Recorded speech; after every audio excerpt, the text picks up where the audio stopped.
ሰላም ጤና ይስጥልኝ የዞላ ቲዩብ ተከታታዮች፣ ዛሬ ይዤላችሁ የመጣሁት መረጃ ፍጹም አስፋው ልባችንን ሰብሯል፣ የሥራ ሞራናችንንም ገሏል፣ ጓደኝነታችንንም አፍርሶታል ይላሉ።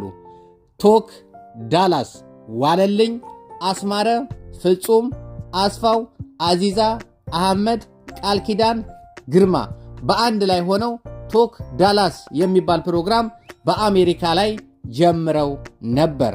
አሁን ግን ቪዲዮ መልቀቅ ካቆሙ ወይ ደግሞ ከተጣሉ ከተበታተኑ ማለት ይቻላል 4 ወር ሆኖታል። የዚህ ሁሉ መነሻ ግን ከዚህ ቀደምም ፊልሞችን ሲያቋርጥ የነበረው ፍጹም አስፋው እንደሆነ መረጃዎች ደርሰውኛል። እያንዳንዱ መረጃ ወደ እናንተ ለማድረስ እንደተለመደው በተሽከርካሪው ወንበር ላይ በሰፊው ስቱዲዮ ተገኝቻለሁ። ከእናንተ የሚጠበቀው የላይክ ምልክቷን ጠቅ ስታረጓት ምን አይነት ከለር ሰጠች የሚለውን ኮሜንት ላይ መጻፍ ነው። እሺ ወደ ቁም ነገሩ እንገባለንና ምንድነው እሱ የተፈጠረው እዚህ ግሩፕ ላይ? ማነውስ ይሄንን ነገር እንዲፈርስ ያረገው? እያንዳንዱ መረጃ እጄ ገብቷል። በነገራችን ላይ ይሄ ከ4 ወር በፊት የተቋረጠው የዩቲዩብ ቻናል በጣም ተወዳጅነትን ያተረፈ፣ እኔም በተደጋጋሚ ጊዜ በዩቲዩብ ገጼ ላይ ያስተዋወቅኩት፣ እንደውም አሁን እንዳልሆነና ኮሜንት ሼር የሚደረገው ላይ በጣም ወደታች ሼር ያረኳቸውን ሰዎች ወደታች እየወረዳችሁ ብታዩ እስካሁን ድረስ የዛሬ 4 ወር ሼር ያረኩት እስካሁን ድረስ አላጠፋሁትምና አለ። ለምን በአይነ ቁራኛ ያከታተላችሁ ነበር። እሺ በእውነት በጣም ተወዳጅነትን ያተረፈ፣ በጣም አስደናቂ፣ በጣም ብዙዎቻችንንም ያስደሰተ፣ ለምን የጠፉ ሰዎችን አንድ እንዲሆኑ ያገናኘ ቶክ ዳላስ ምርጥ የዩቲዩብ ቻናል ነበረ።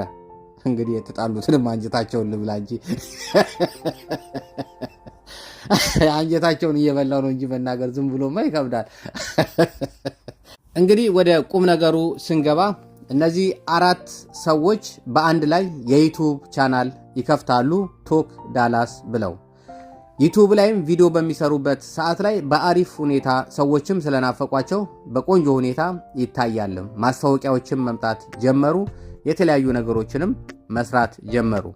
ያልተለቀቁ ቪዲዮዎች ወደ 13 ክፍል በላይ የሚሆኑ አሉ። ከ1000 በላይ የሚሆን ብር እዛው ዩቲዩብ ውስጥ ይገኛል። ይሄንን እንግዲህ ሲሰሩ ነበረ። በዚህ መሃል ላይ ይሄንን ቪዲዮ ሲሰሩ ግን በውጪ በኢትዮጵያ ላይ ኤዲት የሚያደርግላቸው አንድ ሰው ነበር። የተወሰኑ ቪዲዮዎችን ኤዲት እንዳረገ ፍጹም እኔ ኤዲት አረገዋለሁ በቃ ሲል፣ አይ በቃ ለሱ የሚከፈለውን ብር ትንሽ ጨመር አድርገን ለአንተ ገቢ ይሆናል ብለው በዚህ ስማሙና ኤዲት ማድረግ ይጀምራል። ሁሉም ካሜራ ገዝተዋል። ሁሉም የሚያስፈልገውን ነገር በሙሉ ሁሉም ሰው 4ቱም ካሜራ ገዝተዋል። 4ቱም የሚያስፈልገው ነገር በሙሉ የየራሳቸው አለ። ግን ኤዲት የሚያደርገው ፍጹም ነው። በዚህ እንደቀጠለ በመሃል ላይ ፍጹም ይሄን ነገር ወደ ራሱ ለማድረግ አስቦ ይሆን ምን እንደው ብቻ ምንም እስካሁን ድረስ መላው ያልተራወቀለትን አልሰራም አቁም ያለው አለ። በቃ ስለዚህ ትንሽ ረፍታ ፈልገ ከሆነ እስከዛ ወይ ደግሞ ከተሰሩት ላይ ትንሽ ይለቀቅ ሲባል አይ ምንም ነገር አልፈልግም አለ። በህጉ መሰረት ደግሞ አንድ ሰው ከወጣ ራሱን ችሎ ነው የሚወጣው። የቀሩት ሰዎች ዩቲዩብ ላይ እንደሚሰሩ ራሳቸው ያወጡት ህግ አለ ማለት ነው። ፍጹም ግን ኢሜሉን በሚስቱ አገር ቤት ባሉ በቤተሰቦቹ በሱ አርጎ እንዳለ ቁልፍልፍ አድርጎታል። ምክንያቱም እነሱ እንደ ቤተሰብ እንደ ወንድምነት የሚተያየቁ ስለሆኑ እንደዚህ ያለ ነገር አላሰቡም። እንደ መድረሰ መረጃ ነው። እሱ ደግሞ እንግዲህ ያሰበው ነገር ይኖራል። አረባክ በቃ አንተ ማሰራ ከሆነ ማትፈልግ ከሆነ ኢሜሉን ስጠንና እኛ እንቀጥልበት ፕሮግራሙ ከሚታወቅ 14 ክፍል ደግሞ የተቀረጹ ፕሮግራሞች አሉ። እዚህ ፕሮግራም ላይ ደግሞ ሰዎች ከፍለው የተሰራ የኬክ ቤት የተለያዩ ማስታወቂያዎች አሉ 14ቱም ክፍል ላይ። ስለዚህ እነዚህ ሰዎች ደግሞ ለፍተዋል፣ ከፍለዋል። በነፃ የተሰራ ነገር አይደለም። ከነሱ ጋርም ከንምጣላ የሆነ ነገር እናርግባክ ሲባል ቪዲዮዎችንም አልለቅም፣ ቪዲዮውንም አልሰጥም፣ ዩቲዩብንም አልሰጥም በሚል ግግም ሲል ሽማግሌ ይላካል። በእውነት እኔ እውነት ነው የማወራው። እሺ በነገራችን ላይ የደረሰኝን መረጃ ትክክለኛውን ነው የማወራው። ሽማግሌ ሲላክ እሺ በቃ ኢሜሉን እሰጣችኋለሁ ይስሩ ይላል። በቃ ኢሜሉን እሰጣችኋለሁ ብሏል፣ ተቀበሉትና ስሩ ሲባሉ ሄደው ኢሜሉን እባክህ ሲሉት ኖ ይላል። እሺ ነው የሚለው፣ እምቢ አይልም። እሺ እምቢ ብሎ ከአፉ አልሰጣችሁም ብሎ አያውቅም አሉ ስቲል እስከ ዛሬ ድረስ 4 ወር ሙሉ ሲለምኑት እምቢ አልሰጥም አላለ። እሺ ነው የሚለው ግን አይሰጥም። ከዛ በእነሱ ኢሜል ሲገቡ ግን ኢሜሉ የሚሄደው ኮድ የሚሄደው ወደሱ ነው።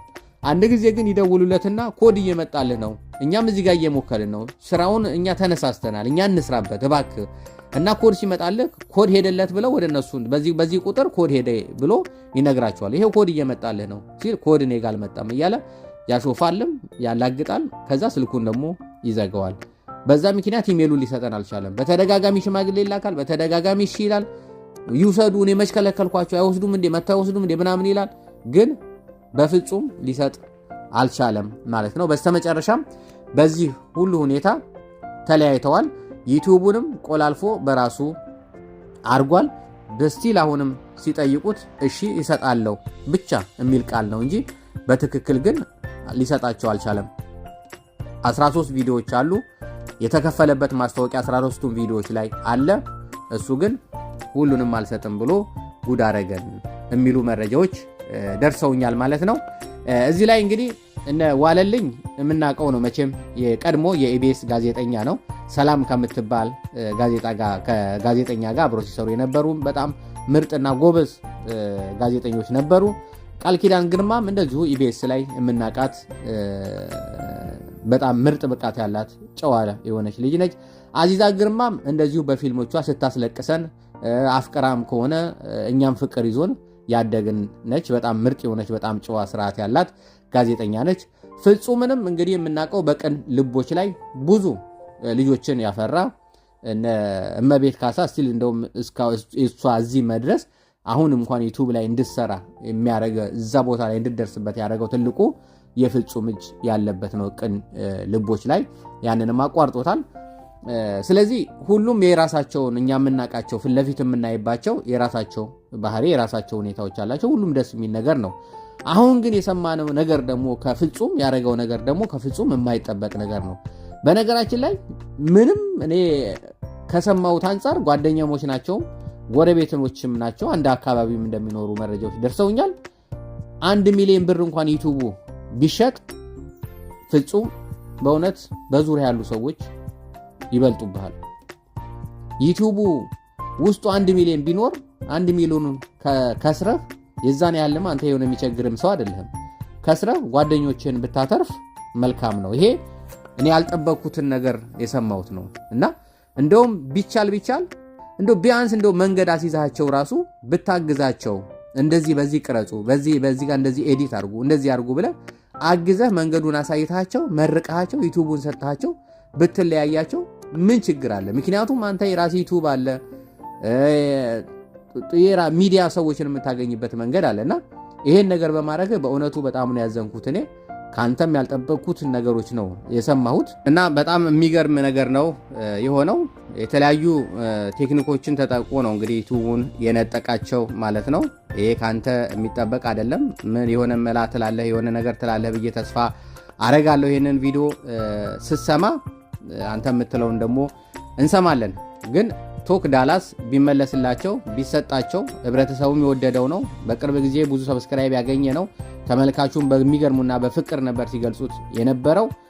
ስለዚህ እባክህ ዩቲዩቡን ስጣቸው ለማለት እወዳለሁ። በዚሁም ተያያዥነት ባለው እንግዲህ ዋለልኝም በቲክቶክ መጥቷል። ቲክቶክ ላይ ያስተላለፈ ነው ያለው። ምክንያቱም በጣም እንትን ይላል። ቃል ኪዳንም በራሷ ዩቲዩብ መታለች። እንደዚሁም አዚዛም የራሷ ዩቲዩብ አላት። በራሳቸው ዩቲዩብ እንግዲህ ብትንትን ብለው መጥተዋል ማለት ነው። ምናልባት የአዚዛንም ካገኙት ዩቲዩቧን አረግላችኋለሁ፣ የቃል ኪዳንም ዩቲዩብ አረግላችኋለሁ፣ የዋለልኝንም የቲክቶክ አረግላችኋለሁ። ብቻ ያገኙትን እየመረጥኩ አረግላችኋለሁ እና በጣም የሚገርም ነገር ነው። ፈጣሪ ሀገራችንን ሰላም ያርግልን። ፍፄ ግን ይሄን ነገር ካንተ አልጠብቅም። እንግዲህ እኛ የምናውቅህ በእርግጥ በሚዲያ ነው። መልካም ሰው ነው፣ ጥሩ ሰው ነው፣ የሚገርም ነው እያልን ነው የምናውቅህ። ሰው ደግሞ ያው ውስጡን ማወቅ አይቻልም። ከቻልክ ግን እባክህ መልስላቸው ለማለት እወዳለሁ። ስለተከታተላችሁኝ ስለ ሁሉም ነገር አመሰግናለሁ። ያያ ዞላ ያያ ዞላ